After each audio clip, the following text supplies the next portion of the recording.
আপনি প্লেনখন দেখিছেনে? এজনো কিন্তু স্থানীয় ব্যক্তি নহয়, সব দিল্লী আৰু বিভিন্ন ঠাইৰ পৰা তেওঁলোক লিডাৰবিলাকে আহিছে। যদি লিডাৰে ন্যায় যে ভোট দিব পাৰে তেতিয়াহ'লে লিডাৰক লৈ ঘূৰক। আৰু ন্যায় কিহৰ ন্যায়? যি ৰাহুল গান্ধীৰ ককাক জৱাহৰলাল নেহৰুৱে অসমখনক তেতিয়াই বাংলাদেশ হয়নে আৰু পাকিস্তানৰ লগত ভাগ কৰি দিছিল, সেই তেওঁৰে নাতিয়েকে যদি ন্যায় যাত্ৰা বিচাৰে সেইটো ৰাইজে সিদ্ধান্ত ল'ব। যি ৰাহুল গান্ধীৰ আইতাক ইন্দিৰা গান্ধীয়ে কলা অধ্যায় এটা সময়ত আপোনালোকে জানে হয়নে, কলা দিৱস আমি কৰিছিলোঁ, সেই ৰাহুল গান্ধীৰ ককাকে আইতাকে এটা সময়ত 855 জন শ্বহীদক অসমীয়াক হত্যা কৰিছিল, 56 জনক। তেওঁ কি ন্যায় যাত্ৰা কৰিব? তেওঁ নিজৰ ন্যায় বিচাৰি আছে, পৰিয়ালৰ ন্যায় বিচাৰে, যাতে পৰিয়ালটোৱে আকৌ শাসন কৰিব পাৰে। আমি শুভেচ্ছা থাকিল।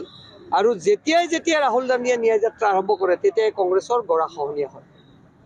ৰাম মন্দিৰ কাৰো বিশেষ ব্যক্তি নহয়, সকলো ভাৰতবৰ্ষৰ কাৰণে ৰাম মন্দিৰৰ এই পুনৰ প্ৰতিষ্ঠা আছে। প্ৰধানমন্ত্ৰী মোদী ডাঙৰীয়াৰ বিশেষ প্ৰচেষ্টাত ৰাম মন্দিৰ নিৰ্মাণ হ'ল। আজি 22 তাৰিখে আমি দুগুণ উৎসাহেৰে ৰাম মন্দিৰৰ কাৰ্যসূচীত থাকিম। ইয়াত কোনো জাতি জনগোষ্ঠীৰ কথা নাই, ভগৱান শ্ৰীৰাম সকলোৰে। তেনেস্থলত যদি তেওঁলোকে ইয়াত অনুষ্ঠানত নাথাকে সেইটো তেওঁলোকৰ কথা। ভাৰতবৰ্ষৰ ৰাইজে সিদ্ধান্ত ল'ব যে এটা 5000 পুৰণা সনাতনী ধৰ্মক তেখেতসকলে অপমান কৰিছে নে তেওঁলোকে মৰম কৰিছে। নিৰ্বাচন আহিলে তেওঁলোকে কাশী বিশ্বনাথত যায়, ৰাহুল গান্ধীয়ে নিৰ্বাচন আহিলে তেওঁলোকে বিভিন্ন তীৰ্থত যায়, কিন্তু এতিয়া প্ৰকৃত য'ত ৰাম মন্দিৰ নিৰ্মাণ হ'ব তাত কিন্তু তেখেতক আমি দেখা নাপালোঁ। তাৰমানে তেওঁলোকৰ কাৰণে ৰাম তেওঁলোকৰ কাৰণে ভগৱান নহয়, তেওঁলোকৰ কাৰণে ৰাম হ'ল তেওঁলোকৰ পূৰ্বপুৰুষ, মানে গান্ধী ফেমিলি তেওঁলোকৰ ৰাম। তেওঁলোকে গান্ধীয়ে তেওঁলোকক পূজা কৰক আৰু আমি ভগৱান ৰামচন্দ্ৰ আকৌ প্ৰধানমন্ত্ৰী পাতিম তাৰে সংকল্প লৈছোঁ। সকলো ৰাইজ ওলাই আহিছে, দেখিছে কাৰ্যকৰ্তা ওলাই আহিছে আৰু বহুত উৎসাহেৰে ওলাই আহিছে। আপোনালোকে মুখকেইখন চাওক যে আজি ভোট দিওঁকে আছে ৰাইজ।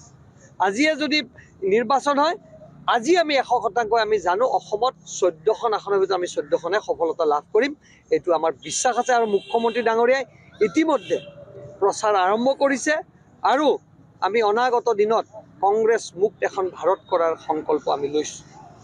শুভাৰম্ভ হ'ব আজি তেওঁলোকে কৰিছে। ইয়াত তেওঁলোকে স্থানীয়ভাৱে তেওঁলোকে আমাৰ লাচিতগড় পঞ্চায়তৰ সমূহ কাৰ্যকৰ্তাসকলে তেখেতসকলৰ মৰমৰ বিধায়ক আমাৰ মুখ্যমন্ত্ৰী ডাঙৰীয়াক হাতেদি অংকন কৰিব, মোদী ডাঙৰীয়াৰ ছবি অংকন কৰিব, মোদী চৰকাৰৰ পদুম ফুলৰ অংকন কৰিব, এটা প্ৰচাৰ অভিযান আৰম্ভ কৰিছে।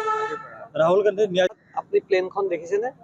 এজনো কিন্তু স্থানীয় ব্যক্তি নহয়, সব দিল্লী আৰু বিভিন্ন ঠাইৰ পৰা তেওঁলোক লিডাৰবিলাকে আহিছে। যদি লিডাৰে ন্যায় যে ভোট দিব পাৰে তেতিয়াহ'লে লিডাৰক লৈ ঘূৰক। আৰু ন্যায় কিহৰ ন্যায়? যি ৰাহুল গান্ধীৰ ককাক জৱাহৰলাল নেহৰুৱে অসমখনক তেতিয়াই বাংলাদেশ হয়নে আৰু পাকিস্তানৰ লগত ভাগ কৰি দিছিল, সেই তেওঁৰে নাতিয়েকে যদি ন্যায় যাত্ৰা বিচাৰে সেইটো ৰাইজে সিদ্ধান্ত ল'ব। যি ৰাহুল গান্ধীৰ আইতাক ইন্দিৰা গান্ধীয়ে কলা অধ্যায় এটা সময়ত আপোনালোকে জানে হয়নে, কলা দিৱস আমি কৰিছিলোঁ, সেই ৰাহুল গান্ধীৰ ককাকে আইতাকে এটা সময়ত 855 জন শ্বহীদক অসমীয়াক হত্যা কৰিছিল, 56 জনক। তেওঁ কি ন্যায় যাত্ৰা কৰিব? তেওঁ নিজৰ ন্যায় বিচাৰি আছে, পৰিয়ালৰ ন্যায় বিচাৰে, যাতে পৰিয়ালটোৱে আকৌ শাসন কৰিব পাৰে। আমি শুভেচ্ছা থাকিল। আৰু যেতিয়াই ৰাহুল গান্ধীয়ে ন্যায় যাত্ৰা আৰম্ভ কৰে তেতিয়াই কংগ্ৰেছৰ গৰাখহনীয়া হয়।